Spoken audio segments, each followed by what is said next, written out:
Good evening, everybody. Some of you don't know me. I've celebrated Mass here a couple of times and over at St. Michael's. My name is Father Raymond Rittery, and I'm from the Diocese of Phoenix. I retired from there after 40 years of ministry, and I'm now living here in Bisbee in the Diocese of Tucson. So I've loved coming to celebrate Mass here with you. I've been to celebrate Mass in Spanish in Sierra Vista a couple of times and in Benson.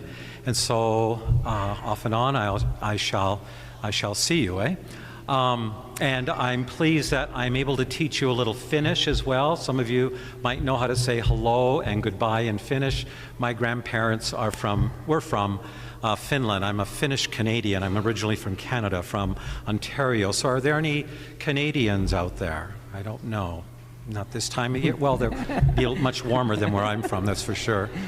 Anyway, I'd like to wish all of you a Merry Christmas, and thanks to Father Amal for allowing me to preach here this evening with you at this Christmas Eve Mass.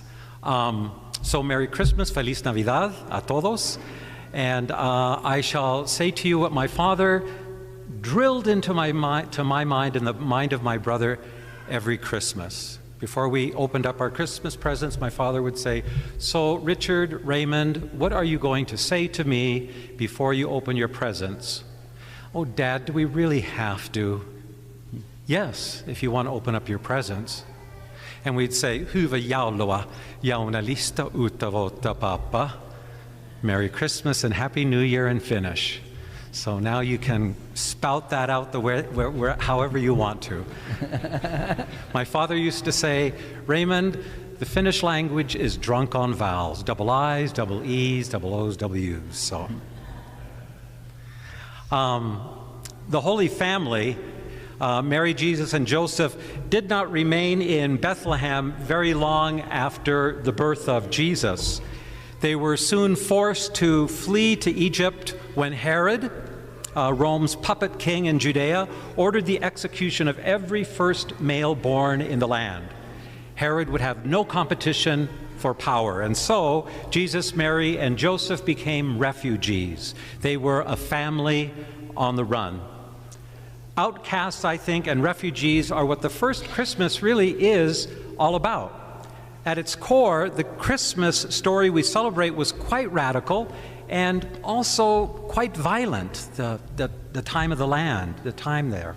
However, you know, our greeting card companies like Hallmark and other advertising agencies over the years really have lulled us, I think, into a sense of complacency when it comes to the truth about what Christmas is. Christ, you know, enters the world in the form of a marginalized infant. And in this marginalization is a story about finding hope with a holy family pushing forward into the darkness to find light and to find peace. And so we cannot recognize the message of Christmas without understanding what it means to push through the darkness. That is, opening our eyes to the injustices and the disruptions in the world, and what it means to push through our own personal darknesses. Every one of us here experiences that in some way or another. So we have to push through our own personal darknesses and as individuals and as a family. The shepherds outside of Bethlehem, we hear in the gospel this evening, were huddled together in the dark, isolated from the rest of their community. Do we, at times, not feel, or don't others in the world feel, as if they are huddled in darkness, not knowing what to do, where to go, or how to respond to the difficulties of life? What about women, men, and children now caught up in the crisis, the war in Israel, or among the people in Sudan, or in Ukraine? Or what about any of us here in this congregation who are experiencing difficulties this Christmas season? It is quite surprising that the shepherds were the first to hear the Christmas message. After all, they were considered dirty, uneducated, and thieves. Yet the shepherds seem to be ready to respond to the angelic message, As men on the margins, the shepherds hear the good news of an alternative, a better kind of a world where they would be indeed more welcomed. As Christians, I think Christmas is an invitation to not think of our own best interest, but rather to locate and value those who are not included, who are currently struggling, who are huddled in darkness, not appreciated. Yes, the spirit of Christmas includes, I'm not a Grinch, I'm not a Scrooge, but yes, the spirit of Christmas does include colorful lights and trees, favorite carols and classic movies like Elf. I love that film. I love Will Ferrell. Have any of you ever seen Come to the Stable? It was made in 1951. It's a beautiful film. You have to watch it. So classic movies, spending time with family and friends, great food, and even Santa Claus.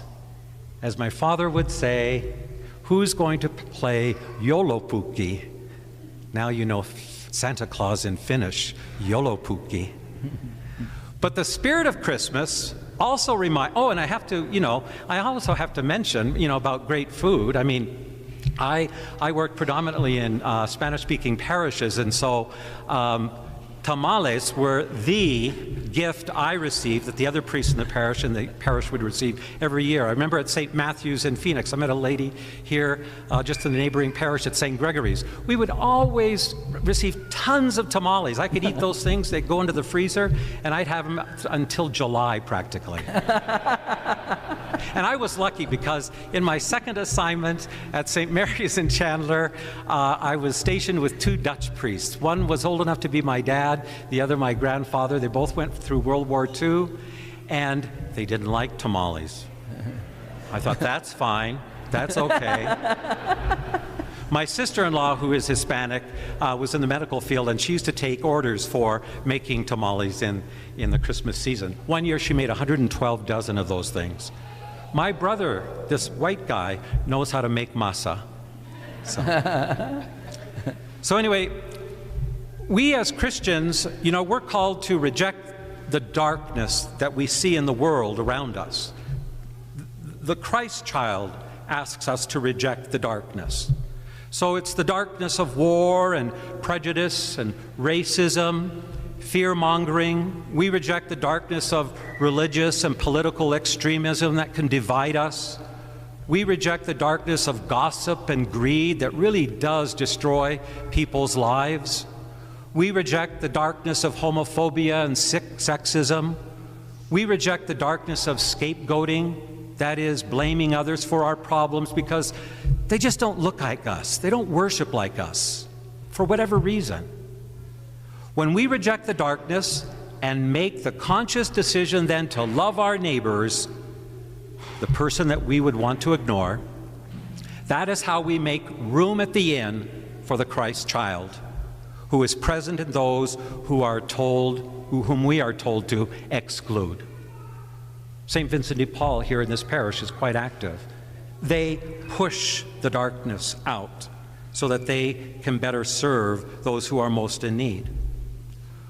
With headlines then today regarding war, injustice, people by the millions being uprooted from their homes, we are reminded tonight that the good news is that Christ is still named Emmanuel, or God with us.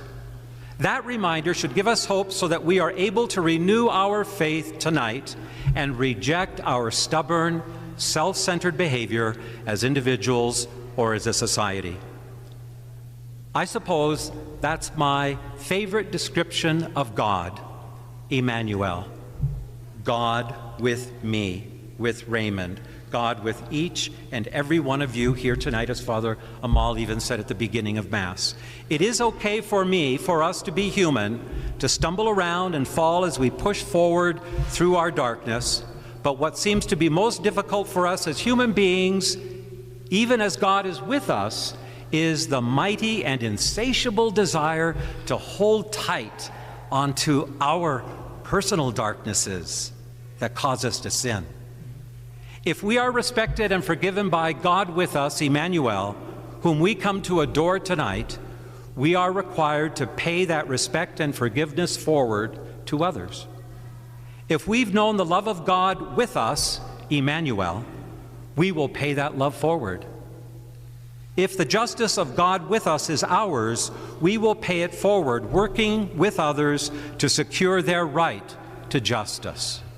And if we treasure the human rights that the prophets speak about in the scriptures, then we will pay those human rights forward by recognizing the human rights of all people around us. To renew the attitude of paying it forward at Christmas, then, means to make room for others at the inn. To pay it forward means to have a social conscience, an awareness, then, of other people's needs. I'd like to end then with two other familiar but secular Christmas characters, two of them which I just mentioned a wee bit ago. Charles Dickens' Ebenezer Scrooge from A Christmas Carol, and Dr. Seuss's Grinch from How the Grinch Stole Christmas. I watched those two movies, and then something occurred to me about these two characters at the end, and one in particular that I thought was rather spiritual. Ebenezer Scrooge was an old man who evicted hundreds of families and orphans and lost the one true love of his life. He broke others because he was a broken man. But even for this twisted evil miser, it was never too late to encounter the light, to encounter redemption, Recognizing redemption, pushing through the darkness is hard, but it is possible. The Holy Family moved through it. They had to. Only if we are paying attention to what really matters around us other than ourselves.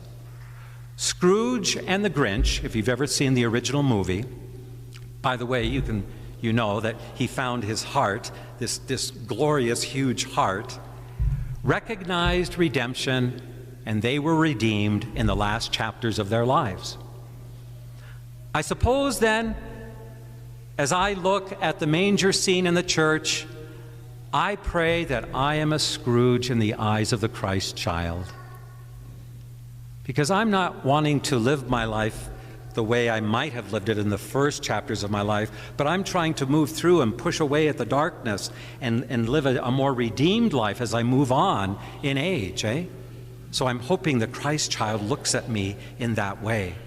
And then I hope every one of you is the Grinch in the eyes of the Christ child, that you will continue to find hearts that are huge, ready to burst forth and do away with the darkness.